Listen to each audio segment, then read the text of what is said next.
नमस्कार. खरं म्हटलं तर SDCच्या संदर्भात प्रेस नोट आपल्याला दिलेलीच आहे आणि डॉक्टर एजाजने सांगितल्याप्रमाणे मागील 17 वर्षापासून आपण ज्या ध्येयाने आणि उद्देशाने SDC संस्था चालवतो आहोत ते आपण सगळे मागील 17 वर्षापासून त्याला बघतायत. वेळोवेळी आपण जी काही प्रसिद्धी दिली आहे तीही उत्कृष्ट आहे आणि संबंध जिल्ह्यात जागृती, शैक्षणिकदृष्ट्या जे मागासलेले विद्यार्थी आहेत किंवा आर्थिकदृष्ट्या जे दुर्बल आहेत या लोकांच्यासाठी आपण सुरू केलेली ही शिष्यवृत्ती आहे आणि त्यांनी याचा भरपूर लाभ घ्यावा. जास्तीत जास्त आपल्या जिल्ह्यातल्या विद्यार्थ्यांनी याचा लाभ घ्यावा हे त्याचं आपलं परम ध्येय आणि उद्देश आहे आणि ते त्या पद्धतीने घेण्याचा प्रयत्नही करताय. एक जस्ट सिम्बॉलिक आपल्याला माहिती म्हणून शिष्यवृत्ती प्रदान आतापर्यंत आपण 15,083 विद्यार्थ्यांना केली आहे.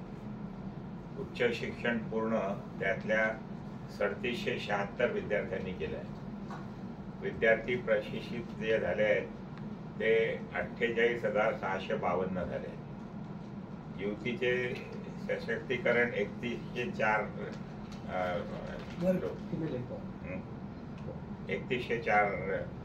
लोक यांचं झालेलं आहे. युवतीचं उद्योजक विकास आपण ज्याला एंटरप्रेनर म्हणतो ते 590 लोकांचा विकास झाला आहे. करिअर मार्गदर्शन म्हणून आपण करिअरचंही मार्गदर्शन करतो ते 288 लोकांना आतापर्यंत मार्गदर्शन केलं आहे. मेंटॉरद्वारे मार्गदर्शन 226 आमचे हे सगळे तरुण म्हणजे मंडळी जी आहे गव्हर्निंग बॉडीची, मग एकंठ सर गायकवाड असतील, डॉक्टर एजाजनी असतील, महेश असेल, नंतर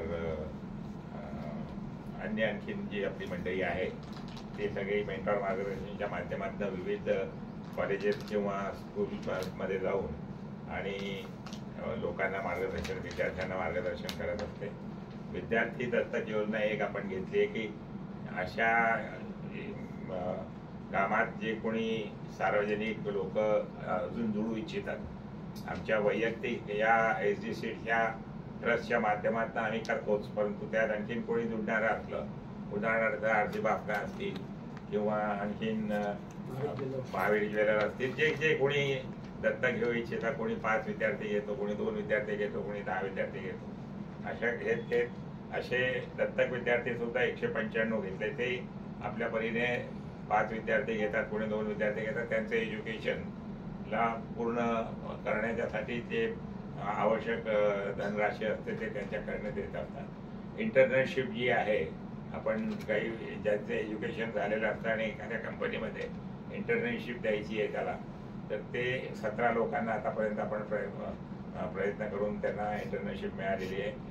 MOU 138 फर्मशी केलेला आहे. म्हणजे ह्या विद्यार्थ्यांना कन्सेशन असेल, बँकेच्या माध्यमातून त्यांना लोन मिळवण्याच्या संदर्भातला प्रयत्न असेल, असे वेगवेगळ्या ज्या संस्था आहेत त्या संस्थेच्या माध्यमातून आपण त्यांना सहकार्य करून आणि त्यातनं कन्सेशनच्या माध्यमातून त्यांना एज्युकेशन इन इफेक्ट सगळ्यांना एज्युकेशनमध्ये फुल नाही फुलाची पाकळी त्याला मदत व्हावी.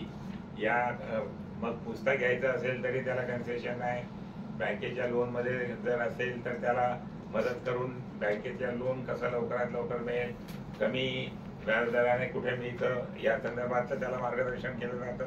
असं सगळं चांगलं काम आणि सोशल काम ज्याला आपण म्हणतो असं काम या संस्थेच्या माध्यमातून आपण अनेक वर्षापासून करतो आणि तेच काम आता आपण या 24 तारखेला या वर्षाची जी काही शिष्यवृत्ती आहे, जसं मगाशी सांगितल्याप्रमाणे डॉक्टर मंथा वेल नोन पर्सनॅलिटी आहे, जे AICTचे माजी अध्यक्ष राहिले, आपले भूमिपुत्र जे आहेत दीपक चौधरी, स्पेक्ट्रम कंपनी ज्यांची आहे, ज्यांनी शून्यातनं विश्व निर्माण केलं, असं एक आपल्या जळगावचा भूमिपुत्र आज जवळपास 3,000 करोड रुपयाचं टर्नओव्हर करणारी अशी ती संस्था, ते ही आपलं झिरोतनं विश्व कसं निर्माण करायचं जिद्द असते आणि आपली पराकाष्ठा असली तर आपण कसं अचीव करू शकतो ध्येय धोरण, हे त्यांनी आपल्या कर्तृत्वाने सिद्ध करून दाखवले. असे त्यांचे स्वतःचे अनुभव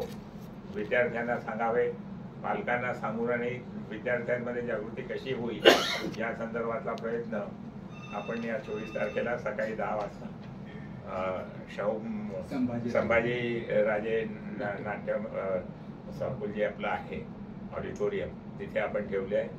आणि आपल्या सगळ्यांना या माध्यमातून, प्रेसच्या माध्यमातून आपण आवाहन करतोच आहोत की जास्तीत जास्त संख्येने त्या कार्यक्रमाला उपस्थित राहून आणि मुलांचा उत्साह वाढवणं आणि या कार्यक्रमाला हातभार लावण्याच्यासाठी जास्त प्रसिद्धी द्यावी, ही अपेक्षा आजच्या या प्रेसच्या आणि आपल्याला बोलवण्याच्या माध्यमातून आहे. आपण सगळे मोठ्या संख्येने आलात त्याबद्दल पुनश्च आपल्या सगळ्यांना मनापासून मी धन्यवाद देतो. आपण आजपर्यंत जे काही चांगलं सहकार्य केलं आहे, असं सहकार्य आपण करत राहावं. कारण ही NGO संस्था आहे, याच्यातनं आपण समाजाला देण्याच्या संदर्भातला प्रयत्न करतो आहोत आपण, आणि त्याला हातभार लावण्याच्या संदर्भातला आणि जनजागृती करण्याच्या संदर्भात आपण प्रेस म्हणून, मीडिया म्हणून, डिजिटल च्या माध्यमातून जे काही आपल्याला शक्य असेल ते आपण आजपर्यंत केलं, तसंच आपण पुढे करत राहाल ही अपेक्षा मी आपल्याकडनं करतो. आणि आपण आल्याबद्दल आपल्या सगळ्यांना मनापासून धन्यवाद देतो आणि माझे 2 शब्द संपवतो. जय हिंद, जय महाराष्ट्र. आपल्या सगळ्यांना मला वाटतं प्रेस